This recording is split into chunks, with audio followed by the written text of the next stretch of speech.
Hey y'all, welcome back to my channel. So today I am sitting in a different area because this is going to be a really relaxed type of video. I'm doing my Q&A that I promised you guys. If you've been watching me for a long time, you know I've done one before. I think it was like my first year on YouTube or something like that. So quite a while ago. So I wanted to do this one just because I enjoy watching these types of videos from people that I follow as well. So the way that I'm gonna do this is I have my video up where I asked you guys for questions, and I'm just gonna go through the questions. I have not pre-read them, so hopefully this is not a super rambly video, but let's just go ahead and get started. So first up, how do you stay so balanced and calm? I don't think I am very balanced and calm, honestly.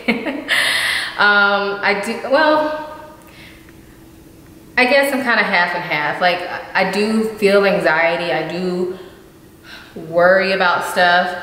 But if you are spiritual and if you are a believer in Christ and God, then you know that you really shouldn't be worried. But as humans, it's human nature to be worried. So I guess the way I would say that I stay calm is just to think about God's good grace when I start feeling anxious, and think about how he holds me in his hand and I don't need to be worried.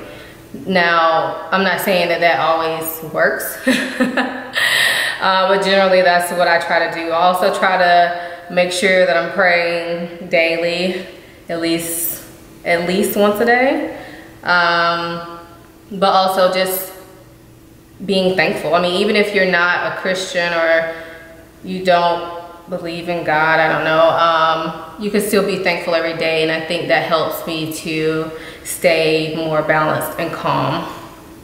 The same person also asked, what's your day job? I'm a pharmacist. Next question is, I'm working a full-time job and a college dropout. How do you balance working to pay your bills and trying to get your degree? So for me, this is a little bit different. I went to college straight from high school, and I got my PharmD, but I went through like a pre-pharmacy program. So I did not go get a bachelor's first and then go to pharmacy school. So I went straight through. It was a total of 6 years. And so I didn't have many bills, honestly, because I was fresh out of high school. I lived at home for most of college. And I had full scholarship to college, so I didn't have to pay tuition or anything like that. I did work because I liked having my own money, and I did have a few bills, and it's not like my parents were rich or anything. So I did work. I worked probably about 30 hours a week. And the way that I did it is, at the time I was working somewhere where it was slow enough for me to be able to study once we got like dead at work. So I would always take my books with me and just try to get it in when I could. On lunch breaks, I would try to study or read over my notes and stuff like that. So we're probably in different situations, but I would just say, well, I guess I can kind of relate, because earlier this year I was studying for a specialty certification that I did end up getting. And the way that I did it with working and having kids was just, during my free time, I would always try to study. And then at night when the kids went to bed, I had to stay up late. And I am not a late night person, so that was hard for me, but I stayed up late every night to study so I can get done what I really wanted to get done.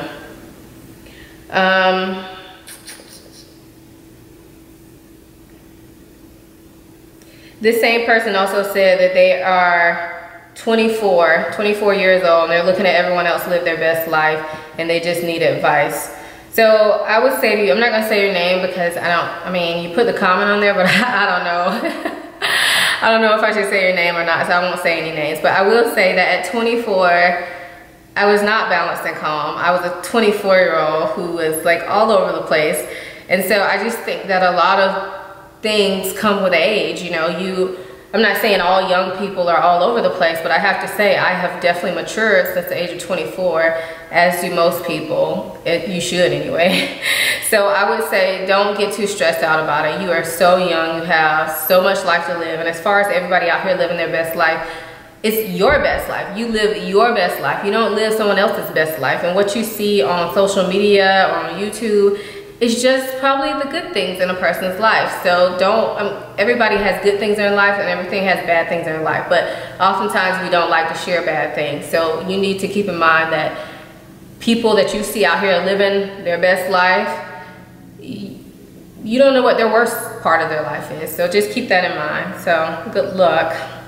The next question says, are you planning on having any more children? And I would say no, not really. I mean, we have not made final decisions, like nobody's gotten any procedures done to make sure we don't have any more kids, but as of this time, we don't think so. We have 2 kids. We knew we wanted 2 to 3 kids, but with Noah having autism, we feel like our hands are kind of full, and we don't want to overwhelm ourselves in the future. Like, we're doing fine now, but who knows where, you know, who knows what we will need to do to make sure our kids live their best lives. So we're probably done. The next question says, how do you budget to purchase your high-end bags? And what are some tips and what would you suggest as first purchases into the luxury world? So I have to say,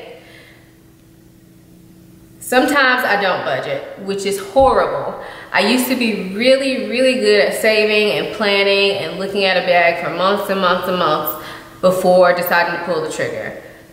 But every now and then I slip up because I am a shopper and sometimes I make impulse purchases.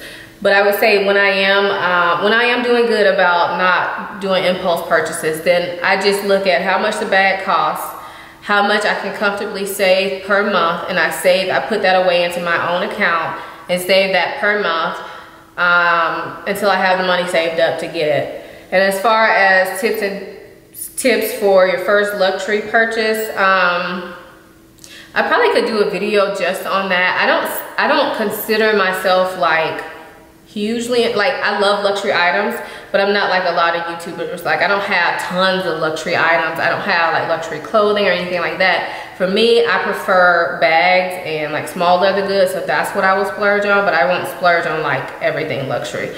So I would say that I guess my biggest tip to you would be, think about what you really enjoy and what you think you will get a lot of use out of. Now, if that's a handbag, I would say save for that handbag. I would not settle for like a keychain or something. I know a lot of people give you tips to get like a keychain to get or like a Louis Vuitton key holder to get your feet wet. And yeah, they are nice, but honestly, I would rather have a bag than a key holder. So for me, I would suggest, if you really want your first luxury piece, do a lot of research, start putting money away, do a lot of research to see what's gonna fit your lifestyle and what makes your heart sing, in the words of Minnie from Meeks for All.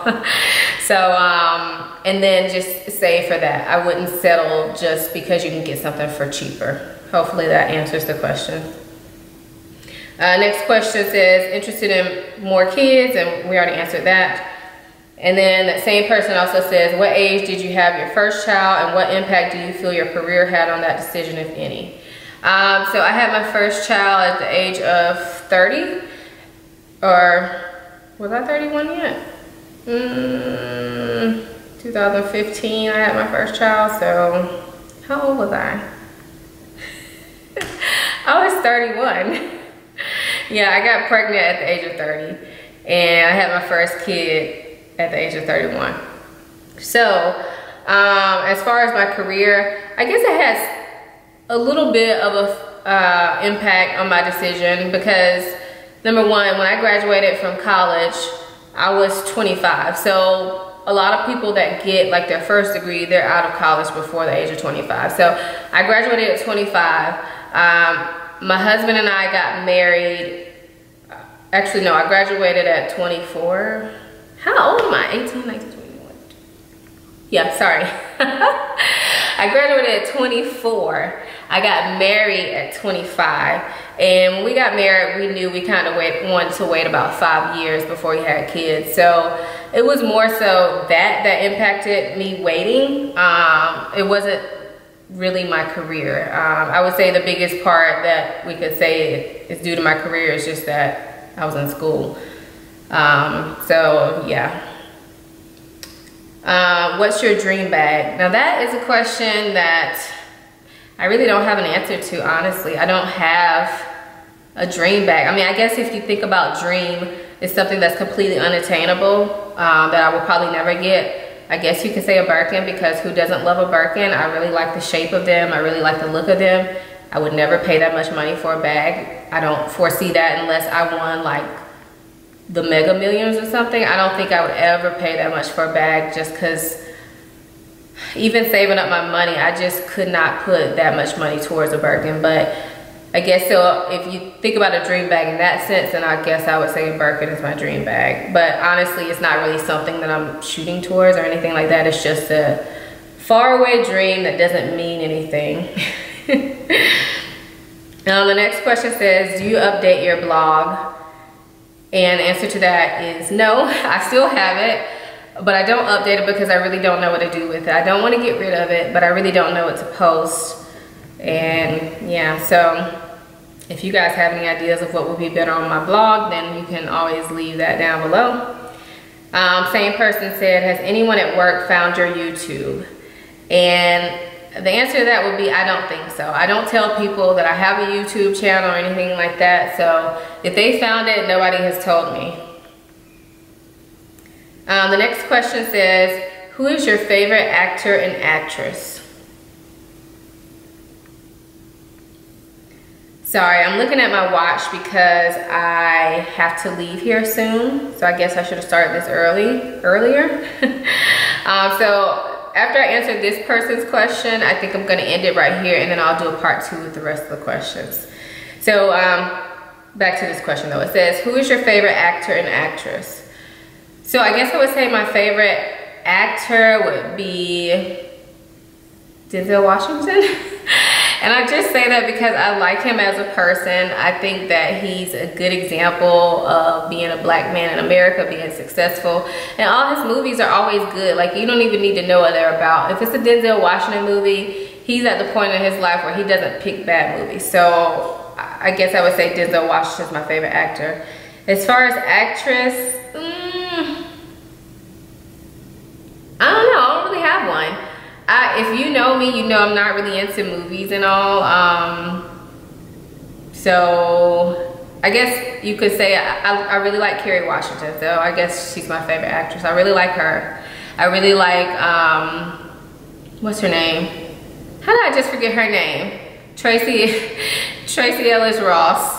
I really like her as well. And pretty much everything they do, I go see. So those are my favorite actresses. So yeah, this person actually asked a lot more questions, so I'm actually going to stop it right there because I don't want to be late to my meeting. But I hope you guys enjoyed this video, and like I said, I will be doing the part 2. Hopefully I'll be able to film that tomorrow, and I will see you guys soon. Bye.